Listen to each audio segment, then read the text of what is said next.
आज की कहानी है आखिर क्यों बेटा माँ के अपमान को चुपचाप देखता रहा। माँ। राम बहुत परेशान था। उसे समझ में नहीं आ रहा था कि वो इस परिस्थिति से कैसे निपटे। वो अपनी माँ को बहुत ही प्रेम करता था, किंतु उसकी पत्नी और बच्चे उसकी माँ से बहुत दूर भागते थे। वैसे वह अपना काम सब खुद कर लेती थी, किंतु फिर भी वो उसकी पत्नी और बच्चों के लिए हमेशा खटकती रहती थी। दादी, आप ऊपर के कमरे में जाओ, मेरे दोस्त आ रहे हैं। पर बेटा, मैं तो यहाँ बहुत दूर बैठी हूँ, राम की माँ ने बहुत प्यार से कहा। नहीं, आप उनके सामने मत रहो, वो मुझे चिढ़ाते हैं, बेटे ने जोर से डांटते हुए कहा। क्या हुआ अखिल, क्यों चिल्ला रहे हो? राम की पत्नी कामिनी ने किचन से आवाज लगाई। देखो ना माँ, ये दादी यहीं ड्राइंग रूम में बैठी हुई है और मेरे दोस्त आने वाले हैं। अखिल ने शिकायत भरे हुए लहजे से अपनी माँ से कहा। माँ जी, आप ऊपर चले जाओ, क्यों हम लोगों को लजवाती हो? कामिनी ने बेटे का पक्ष लेते हुए किचन से ही आवाज लगाई। बेचारी सरस्वती चुपचाप उठकर जीने के सहारे ऊपर जाने लगी। कमर झुकी होने के कारण उन्हें ऊपर चढ़ने में बड़ी ही परेशानियों का सामना करना पड़ता था, किंतु वो पूरी ताकत से ऊपर के एक अकेले कोने वाले कमरे में जाकर बैठ गई। राम बाजू के कमरे में बैठकर सब सुन रहा था। उसे कष्ट हो रहा था कि उसकी माँ को अपमानित होना पड़ रहा है, किंतु वह असहाय था। अगर वो कुछ कहता तो पत्नी और बच्चे उसका विरोध करने लगते। दूसरे उनके तर्क भी सही लगते हैं, चूंकि वो एक प्रशासनिक अधिकारी था। उसका सामाजिक स्तर बहुत ही ऊंचा था। उसकी ससुराल भी एक उच्च घराने में थी। अतः चुपचाप इस तरह हर दिन अपनी माँ को अपमानित होते देखता रहता था। रात को राम की पत्नी ने कहा, देखो जी, अब कुछ करो। कल कलेक्टर साहब की पत्नी आई हुई थी। माँ जी अपनी देसी धुन में ही उनसे मिली। मुझे बहुत ही शर्म आ रही थी, बताते हुए कि ये मेरी सास है। मैंने कह दिया कि दूर की रिश्तेदार हैं, इलाज कराने आई हैं। राम को रोना आ गया, किंतु फिर भी वह चुपचाप रहा। उसे समझ में नहीं आ रहा था कि वो क्या करे।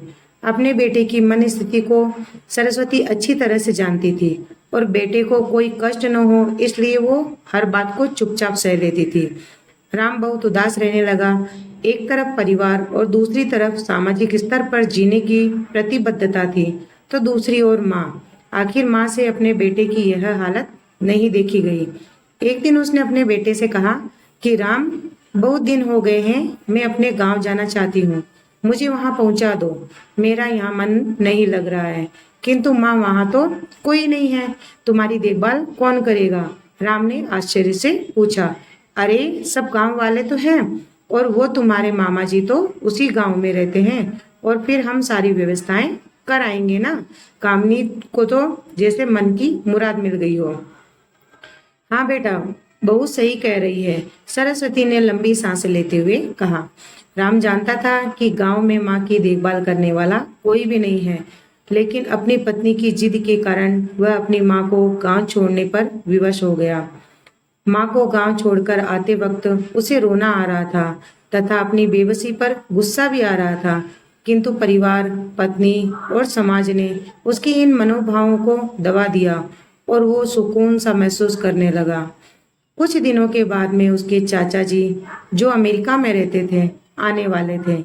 जब राम बहुत छोटा था, उसके पिता जीवित थे, तब तो भारत आए थे, और उसके बाद वो अब भारत आने वाले थे। तभी पूरा परिवार और आसपास के पड़ोस के लोग बहुत उत्साहित थे। अमेरिका से राम के डॉक्टर चाचा आने वाले थे। डॉक्टर रमेश ने जैसे ही घर में कदम रखा, सबने मिलकर बहुत उत्साह से उनका स्वागत भी किया। क्यों राम भाभी नहीं दिख रही है, कहाँ है? डॉक्टर रमेश ने उत्साहपूर्वक पूछा। जी, वो गांव में रहती है, यहाँ उनका मन नहीं लग रहा था, कामिनी ने सपाट लहजे में उत्तर दिया। डॉक्टर रमेश ने राम की ओर देखा तो राम ने अपनी आंखें झुका ली। डॉक्टर रमेश सब समझ गए। बोले, कल हम भाभी से मिलने के लिए गांव चलेंगे, सब लोग मिलकर चलेंगे। दूसरे दिन सभी लोग गांव के घर में पहुंचे। देखा कि सरस्वती को बहुत तेज बुखार है और वो पलंग पर असहाय पड़ी हुई है।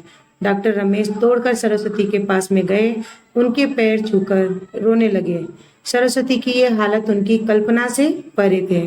वाह बेटा वाह राम, तूने तो नाम उजागर कर दिया।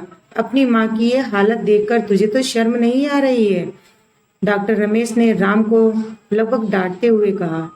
नहीं देवर जी, राम का कोई दोष नहीं है, मैं खुद गांव आई थी, सरस्वती ने अपने बेटे को बचाते हुए कहा। मुझे सब पता चल गया है भाभी, आप चुप ही रहो। क्यों बहू, तुम्हें अपनी सास की कुरूपता पसंद नहीं आई?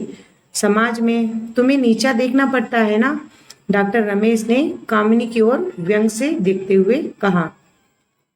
कामिनी निरुत्तर होकर राम को देखने लगी। आज तुम जिस सामाजिक स्तर के ऊपर हो वो इन्हीं के संघर्षों की देन है।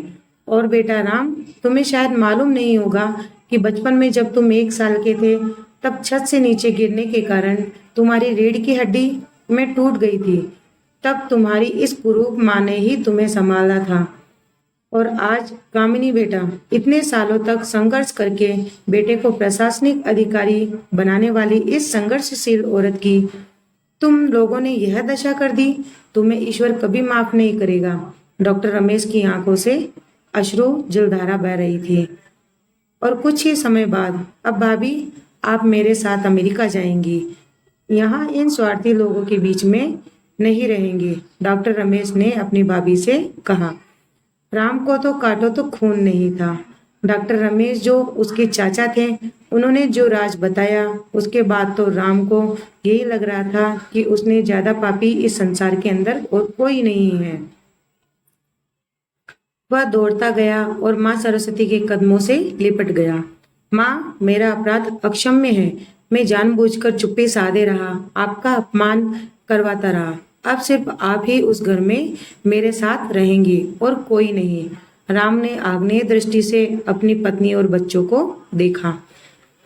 कामिनी को भी बहुत पश्चाताप हो रहा था, किंतु उसकी हिम्मत नहीं हो रही थी कि वो सरस्वती से आंख मिलाकर बात कर सके।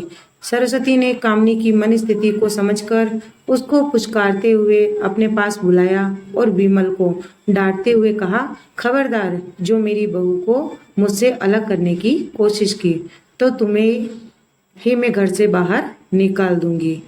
इस तरह कामिनी और बच्चों ने सरस्वती के पैर पड़ते हुए अपने व्यवहार पर माफी मांगी और माँ के हृदय ने सबको माफ कर दिया। आप सबको कहानी कैसी लगी? कहानी अच्छी लगे तो वीडियो को लाइक कीजिए, चैनल को सब्सक्राइब कीजिए और हाँ, बेल आइकन के ऊपर प्रेस करना न भूलिए ताकि समय समय पर आपको हमारी वीडियो के नोटिफिकेशन मिलते रहें। तब तक के लिए जय हिंद, जय भारत।